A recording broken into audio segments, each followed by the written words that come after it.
Hello friends, आमर full mobile channel रे आपण मानक स्वागत। मु आज आपण मानक शिरडी द्वारिका माई मंदिर रे साई बाबा मूर्ति फोटो कांथरे देखा बोली जो भाइराल होची पूरा सोशल मीडिया रे एवं गुरुवार सकाळ ठारू भक्तंकर भीड़ लगी रही से विषय यार सत्यता कौन से विषय आपण मानक कहवाक जाऊँ।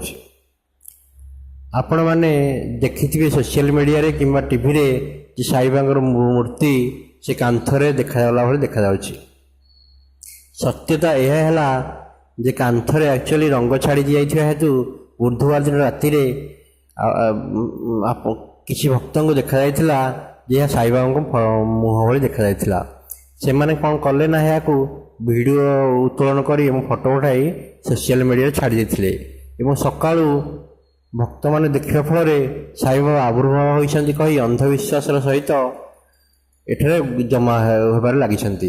यह एक्चुअली एक अंधविश्वास जे सत्यता मोटर ना। आपण मैंने किसी विश्वास करंतु नहीं।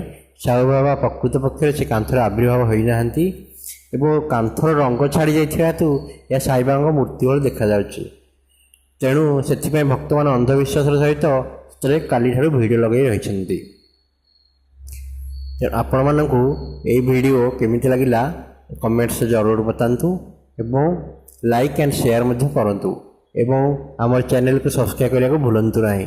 धन्यवाद बंधुगण।